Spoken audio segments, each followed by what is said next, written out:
What a spicy night we're having today. We got a new episode of Gavv and the final episode of X, which also means we're going to be spinning the wheel later tonight. Not in this video, the next video.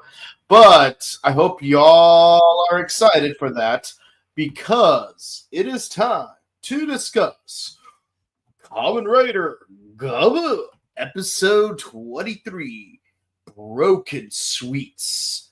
Oh boy, this was a really spicy episode. Well, a spicy ending. A real aftertaste, to be more accurate. But let me know what you guys thought. I'm Mike, your host here on the Rider Time Podcast, and I am glad to see all of you participating right here, all of our beloved fans. Thank you so much for all the support you've given. And, I never imagined there would come a day when we do two Kamen Rider videos in the same night, but here you are for the first video, and hopefully you'll stick around for the second one. With that in mind, let's get right into it. So the last episode left off in a very interesting position because we did defeat Bitter Gavv, but it caused Shoma to nearly fall off the ledge. And when Hanto pulled him out, he had a flashback of Hanto's mom. Ooh. So what does this mean for us? Well, apparently people learned their lesson from the last couple of episodes because Shoma gets right down to it. He says everything to Hanto. No meandering. He's like, oh man, I hope Hanto isn't going to get upset at the truth I just figured out on my own. No, he straight up says what he just remembered. He was running around inside the laboratory as a little kid, and he accidentally runs into Hanto's mom, who apparently woke up a little prematurely and escaped. So, who was this wolf granite with the red Gavv that we saw in the first episode's flashback? We still don't know, but apparently they didn't do a good job of putting her to sleep because she freaking woke up. Keep in mind, this is before they started pressing humans. So that kind of makes sense. Now, but, with her woken, I'm surprised. Was there, no other people who had a history of waking up prematurely like she did, or is she just the first? Because everyone got really surprised. So she's sneaking around like Solid Snake, and she tries to help Shoma escape because she thinks that Shoma's mom is one of the prisoners that's going to become a a dark candy. She's not completely wrong. She got the what right. She got the who right, just not the where or the when.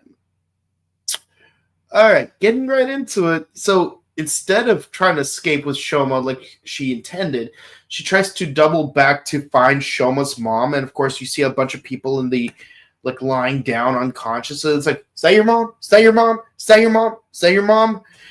And she's not getting that. Shoma's the one that's not getting, because keep in mind, he was born inside the stomach factory. He doesn't know a lot about what's going on in the factory itself. But then they get captured by Lango and his troops. And he's like, Shoma, what are you doing here? Oh, I got lost, brother. Brother? And she just pushes Shoma away. It's like, you're one of them. It's like, I guess there's no point in having a human disguise. But I'm still going to put one in anyways. And of course, she gets taken prisoner, it gets turned into a dark candy, and of course, and we actually see how it happens. We see her falling into a body of liquid in the flashback. But now we know what that liquid is. It's some kind of green substance that basically dissolves her body. Wow. For kids.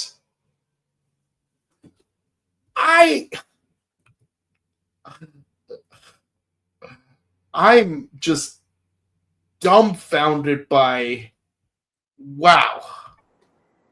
What the hell is that? She straight up dissolved into the liquid. I can't imagine. I mean, I imagine the process probably doesn't look as bad when you like throw a human press in there, but seeing an unpressed human fall into that's like straight out of Who Framed Roger Rabbit with that poor little shoe going to that vat of dip. I don't want to think about it. Honestly, nothing from Secret of Nim or Watership Down could compare to how horrifying that scene from Roger Rabbit was. It's like it's just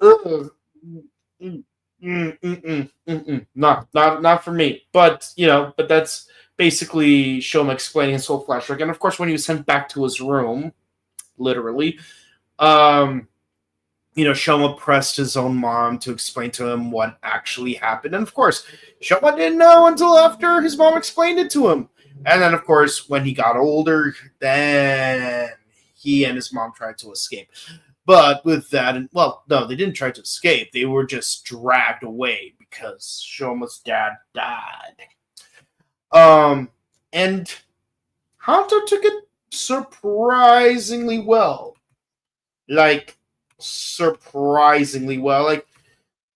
Shoma's not even apologizing profusely because he knows how Hanto gets when he finds out something bad about his mom or Granoots or anything involving Dark Candy. But he's like, it's been years. I wouldn't be surprised if she did turn into Dark Candy by this point. So, yeah, no, I'm not going to blame you, Shoma. I totally get where you're coming from. Don't worry about it. Don't worry about it. It's this one's not on you. I'm like, wow. Hanto, way to take it really well. I'm genuinely surprised at how mature you're taking things. Wunderbar. Okay, moving on. We are moving on. So of course Hanto tries to explain to Suga. It's like, oh yeah, no, turns out it wasn't really Shoma. It was someone that looks like Shoma. And of course, he gets a Valentine present. Creepy. It's dark Chocodan. He made dark Chocodons. It's like, I made a bunch of these for you. I've been secretly researching these. Besides, wouldn't it be awkward if you had to constantly ask Shoma to get you more Chocodon? Of course, this begs the question, why is it always Chocodon? What if from Jump he uses his Valen Buster to transform into, say, Valen Poppin' Gummy form? Or Zaku Zaku Chips? How would that look?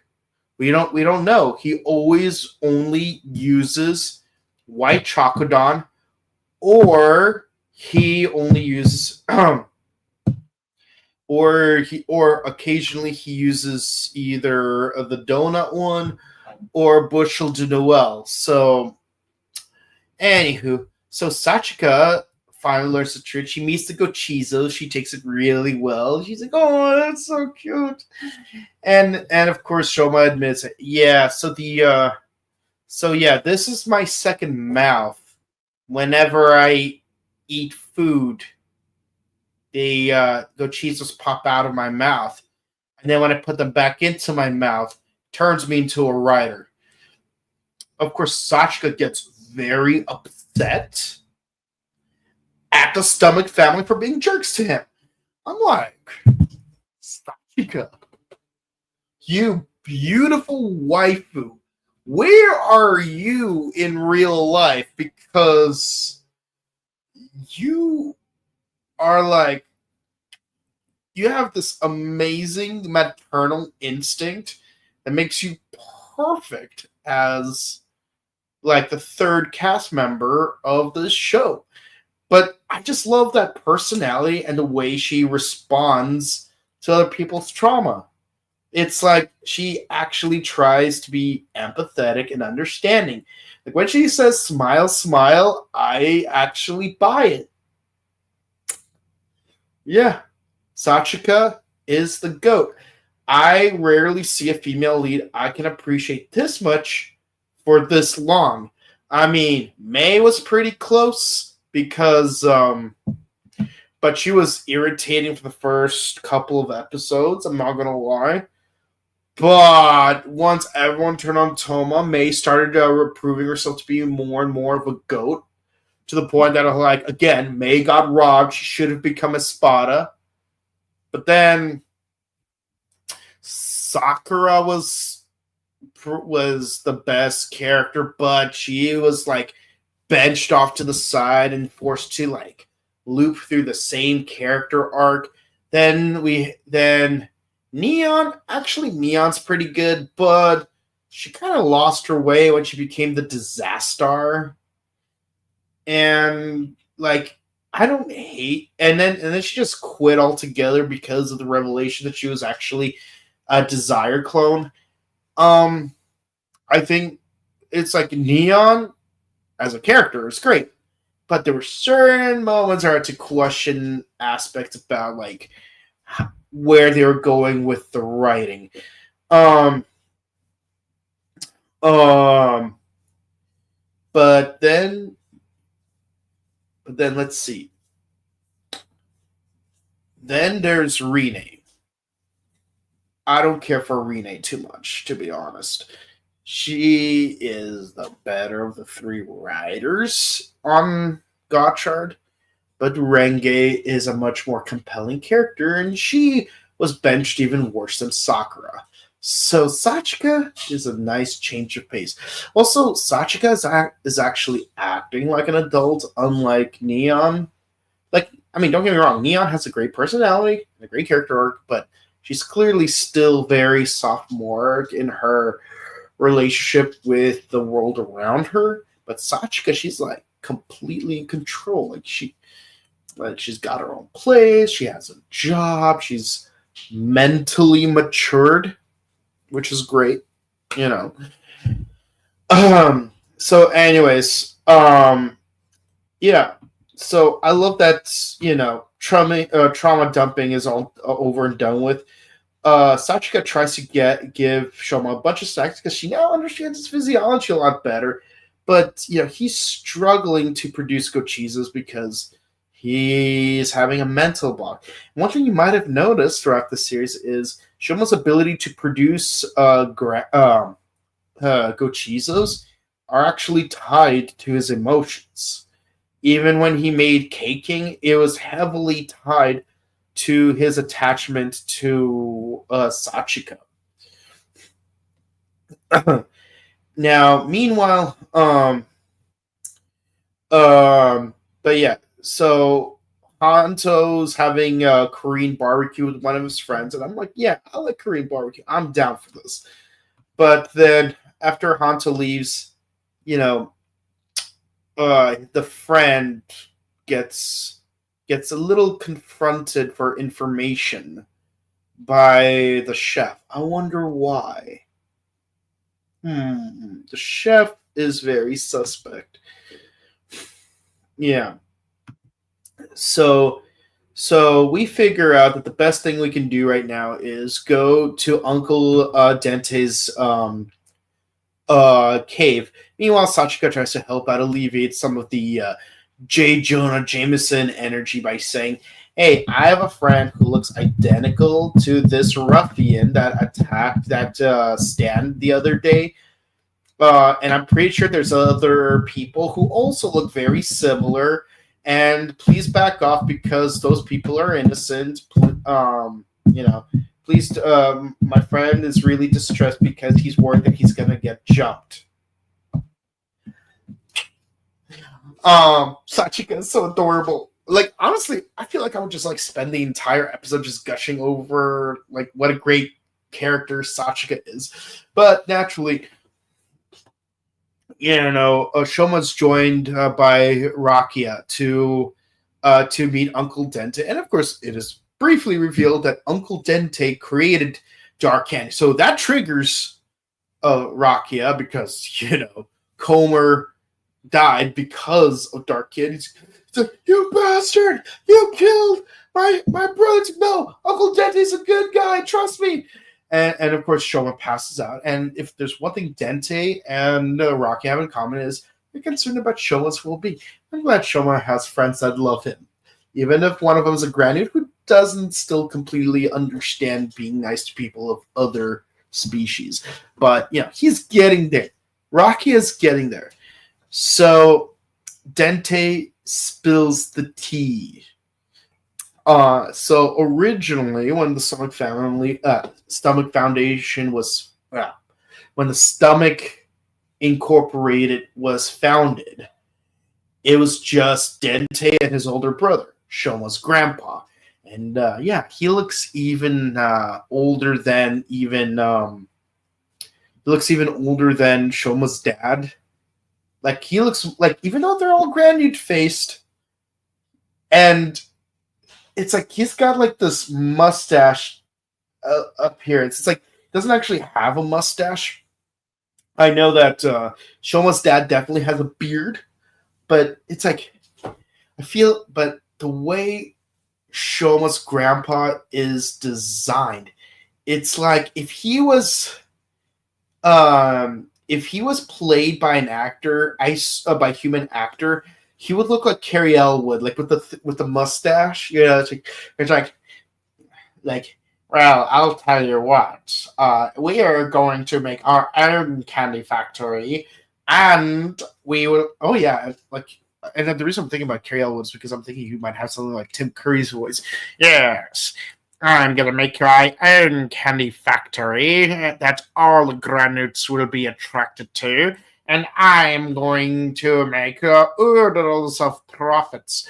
I will be the face of the company, while you, little brother, will become the main gourmand of the factory. And Dente was really damn good with his chemistry kit, because almost anything that he used as an ingredient could turn into candy. Very impressive. Very impressive. I could practically see him stretching a giant slab of semi-liquid hard candy, and then just stretching it out till it becomes all tiny and orange, like.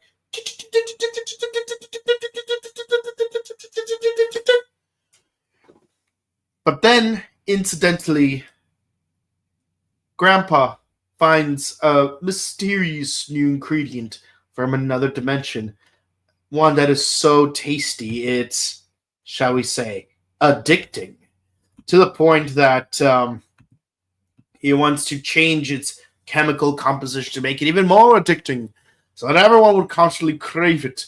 And of course, this eventually became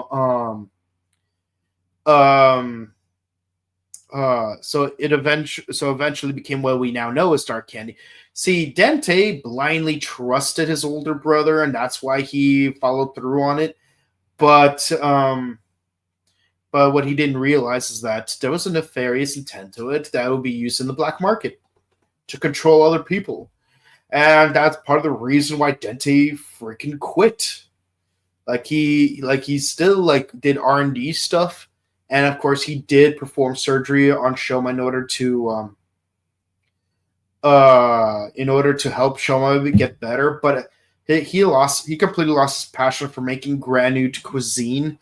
I wanted to focus on gorging on human cuisine. That is, not cuisine made from human, but just cuisine made by humans. Naturally, Hanto's minding his own business when all of a sudden, bitter Shoma starts goofing off and flipping a car over and spinning it around. And of course, Hanto feels like he needs to fight him, but the thing is, doesn't want to draw too much attention. So he calls Sachika, who calls Shoma, who calls Rakia, and then Shoma and Rakia both defend the people, like the guy who's stuck inside the car.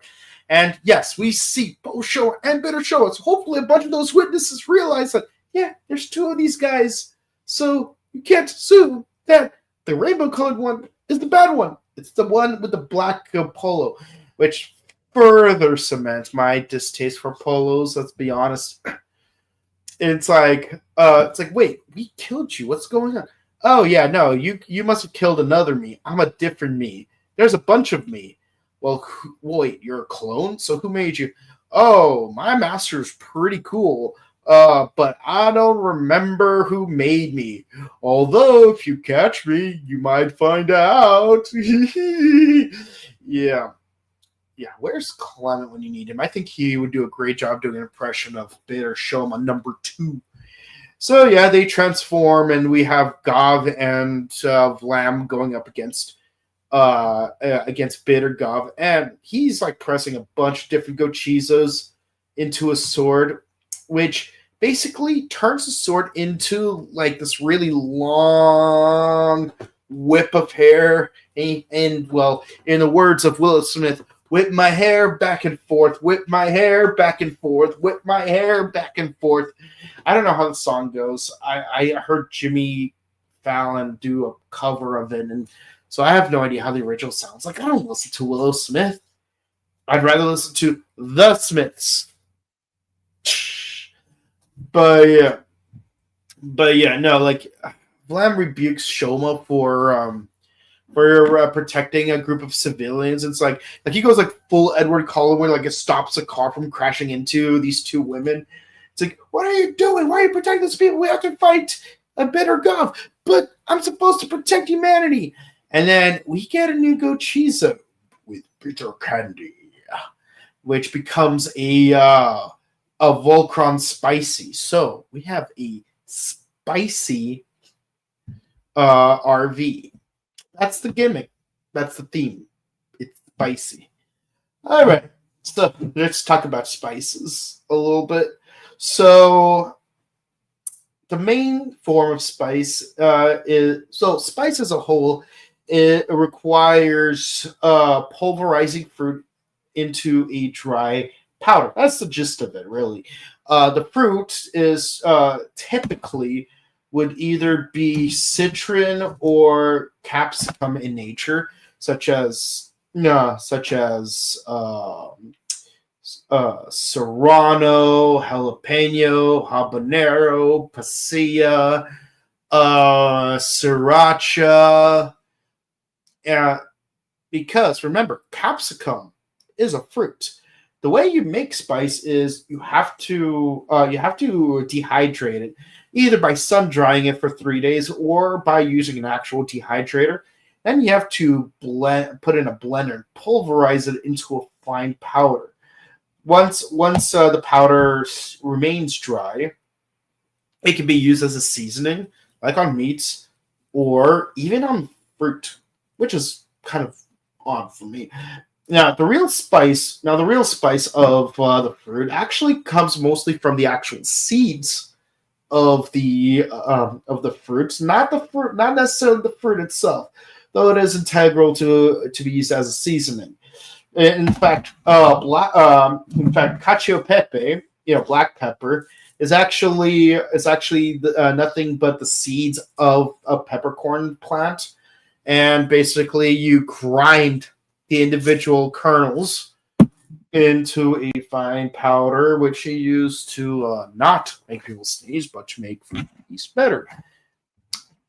But and yes, and not only can you make spices out of fruit, but also you can make spices out of certain vegetables. Like allium can be used to make onion powder or garlic powder, in this case onion powder, and even certain herbs can be grounded to make blends for spices, like coriander, which is a member of the cilantro family. Now, what's really interesting is that you could combine spices by blending different fruits and vegetables together, or you just take the pre-grounded spices and, in careful measurements, mix them together until they're thoroughly combined. Now, because they're different plants, naturally, it would pretty much be heterogeneous mixture. on a more microscopic, not microscopic, but on a magnified scale. But when you make a spice blend, you would typically mix them together such that it's really hard to separate the individual spices from one another. And a popular use for chili, in particular, which uses chili peppers in a blend. What's interesting is that one particular use is in Mexico. They like to cut fresh fruit, typically tropical fruit like mangoes. Just peel off the skin, and then sprinkle a layer of chili powder onto it. I'm not a fan of I'm barely a fan of tropical fruit, but I'm not as big of a fan of them when you add chili powder to it. Not because I don't like chili powder. I like chili powder separately from fruit. I just think combining one pungent thing with another pungent thing is just too strong. It's like, take mangoes, for example. It's not that, oh, chili mango is too spicy. No. Problem is that it's too sweet and too sour for me. Well, mango in particular is more sweet than sour, but then when you have pineapple, that is definitely sour. But that's the gist of how spices are made in general. And yes, spices can be used to make all kinds of things, such as cola or other desserts. In fact, in Mexico, they also make chili candy, where they basically make like chewy candy or hard candy, and they also dip it into chili powder. Sometimes they even package the powder separately, so you could do it on your own. But sometimes they pre-pack, like they just like put everything together in a bag and then just mix it up. It's a very diverse way of using spices, but it's not for me. It's just not for me. It might be for you. Please enjoy it if you want to give it a shot, if you haven't done so already. But me, I'm not a big candy guy myself, but I like my spices raw or mixed with meats and vegetables rather than with fruits or candy. That's just my personal preference. But yeah, so as Bitter Gavv drives off, regular Gavv, summons his own Voltron ATV and starts pursuing him therein. And that's pretty much the end of the episode. Not too much combat in this episode, which is not a bad thing, but we do get a lot of really cool stuff to learn about the actual backstory, especially Dente's backstory, because now we know a lot more about how Dark Candy was originally made, or rather why it was originally made. We also learn how humans were processed before they became presses. And I love that the characters are actually communicating now. We're not having Shoma just keep stuff secret from Hanto, and then Hanto finds out later in the most inconvenient way possible. Like, he's actually saying it like right away. Everything he knows, and Hanto is taking it relatively well. Now, new questions. What's that Korean barbecue guy doing with Hanto's friend? Is he a Granute? Is he an informant for the Granutes? I'm curious to see where this goes. Cloning. Is Suga behind it? Who knows? But it does feel very likely.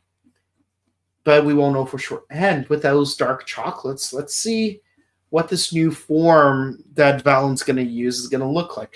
But we can't do that just yet, because in the next episode, Shoma gets a new form involving ice cream. And we'll get to that next week. Now, this episode, I give it a 9 out of 10. It's pretty decent. Again, could use a little bit more action, but given what little we got, it was pretty well done. But again, much like in the previous episode, the person that really carried the episode was Sachika. Like, she really was the goated character in these last two episodes. and I hope she keeps it up. She's just phenomenal. She's like, she's amazing. I hope to see more of her continuing to be amazing, but let me know what you guys think. Let's see. 2 Kamen Riders one night. Yes, please. That's right. Tonight we're also going to be doing the final batch of episodes for Kamen Rider X. Things are getting good. Oh yeah, they really are. We have a whole army of clones. That's crazy. I bet Suga made all the clones. I think so too. It's very likely because he did get that hair strand. You know, if it's not Suga, it has to be Nyelv, but it definitely required Suga getting those hair samples from Shoma in that earlier episode. Imagine fighting an army of bitter Shomos. Ooh, that would be really interesting. But I hope they don't get nerfed like the Dread Troopers. Oh man, I wish the Kamen Rider Dread had such an amazing design, and he was just demoted to a simple trooper. Makes me sad. I mean, I wish they would at least do like a Nico route from X-Aid where there would be a slightly differently colored Kamen Rider Dread that what's his name Sabimaru could have used, but nope. I noticed each of them having a different personality. I wonder what the third show will be like. I bet the third one will either be overly sad, like he's gonna be crying a lot, or he's gonna be very cowardly because he's scared. There could be a disgusted one because the first one was kind of angry. The second one was overly joyful. So I'm thinking, yeah, the next one's probably going to be either sad or scared. I don't think he's going to be disgusted because like how are you even going to? Maybe the first one was disgusted, so because there's like, oh, I don't like any of this. We'll see. But that's it for tonight's podcast. We hope you have enjoyed watching us discuss spices and their applications. I'm a big fan of spices, Marshall, and I hope you enjoyed us talking about Sachika being the goat and the different ways we could have Bitter Gavv be involved in the plot. Please be sure to comment, like, and subscribe to us on YouTube, Facebook, Twitter, Instagram. Ding the bell icon, stay notified for our latest videos. We do Ultraman X on Mondays. We got Kamen Rider Gavv on Wednesdays. Bakuage Sentai. Almost got me there. Bakuage Sentai Boom Boomers has ended last week. Starting this Thursday, tomorrow, we're doing the #1 episode of #1 Sentai Go Juger. And of course, Kamen Rider X. Normally we do the older seasons on Sundays, but we're moving our Kamen Rider X finale to tonight, right after this podcast. And of course, this Friday we'll be discussing MMPR, The Last Ranger Parody 7, because you guys worked for it. You guys are going to have earned it. We will be discussing that Tubi TV fan film, just as we promised you, this Friday, 8 p.m. So meet us there. And also check out our Power Morphicon interviews. We uploaded 4 of them this past week, including Gareth Ewan and Angie Diaz. We got 4 interviews, 3 Rangers, 1 villain. Check them out. It's gonna be amazing. We're also gonna brainstorm what our next subscriber goal is gonna be. We're gonna shoot for 3K on YouTube, so meet us there. We will also have an additional subscriber goal if you follow us on Facebook. If we reach 10K on Facebook, we will do something for that as well. And of course, be sure to check out our sister channel, The Buttery Show, where we do various movie reviews. And if you want to follow me on my personal content, you can find me on Instagram at Belka_Kabuto and on Twitch TV/BelkaKabuto. And with all that said, guys, thank you guys so much for watching. Please be sure to stay safe, stay hydrated, update emergency kits, hug your loved ones. We'll see you all next time, where we will discuss Kamen Rider X tonight, and we will spin that wheel to see what season we do next. Until then, have a good one. Bye.